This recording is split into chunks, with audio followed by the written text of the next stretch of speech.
Welcome Murthy's రైతులకం. నేను శ్రీనివాసమూర్తి ఒంగోలు. ఇప్పుడు మనం చీరాల వేటపాలెం మధ్యలో ఉన్నటువంటి ఇసుక నేల ప్రాంతపు పొలాలలో ఉన్నాము. ఇక్కడ పందిర్లు చాలా ఎక్కువ ఖర్చు పెట్టి వ్యయంతో కూడినటువంటి విధానంలో వెళ్ళరు ఇక్కడ రైతు మిత్రులు.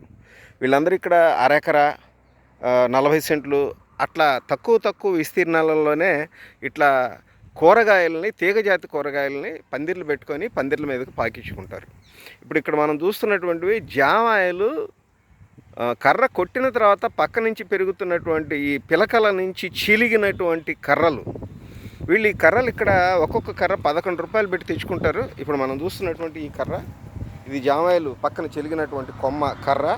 ఇట్లాంటి కర్రల్ని ఈపురపాలెంలో అడితి ఉన్నది. ఆ అడితి నుంచి ఒక్కొక్క కర్రని 11 రూపాయల చొప్పున తెచ్చుకుంటారు.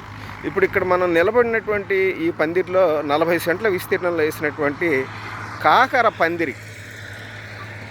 ఇప్పుడు ఈ కర్రల్ని కర్రకి మధ్యలో 2 అడుగుల వెడల్పు, అట్లాగే ఈ గొడుగు లాంటి పందిరిని మధ్యలో 4 అడుగులు, అంటే లైన్కి మధ్యలో 4 అడుగుల విస్తీర్ణంతో, కర్రకి మధ్యలో 2 అడుగుల విస్తీర్ణంతో పందిరిని గొడుగులాగా వేసుకొని, దీన్ని మనం టెక్నికల్గా చెప్పుకోవాలంటే క్యాటర్పిల్లర్ టన్నెల్స్ అని అంటాం. ఇట్లాంటి క్యాటర్పిల్లర్ టన్నెల్స్ లాగా ఈ ప్రాంతంలో పందిర్లు వేసుకొని, ఇప్పుడు ఇక్కడ ఈ 40 సెంట్ల విస్తీర్ణానికి సుమారుగా 1000 కర్రలు పట్టినాయి. ఇట్లాంటి జామాయిలు చెలిగినటువంటి కర్రలు.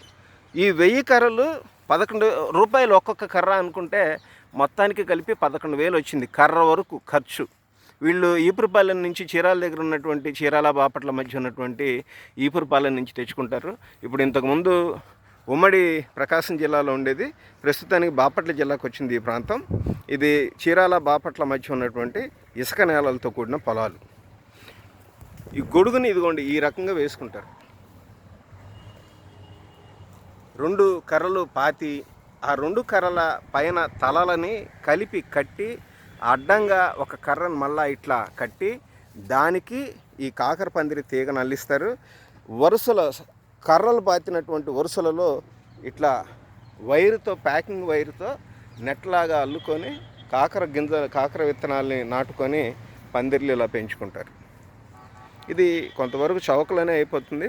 ఇక్కడ రైతు మిత్రులను అడిగితే వారు చెప్పింది, ఇప్పుడు ఇట్లా నాటుకున్నటువంటి ఈ పందిరి 2 పంటలకు వస్తుందని చెప్పారు. అంటే కాకర లేదు బీర పంట మార్పిడి చేసుకున్నా కూడా ఇట్లాంటి పంటలు ఒక 2 పంటలకు వస్తుందని చెప్పారు.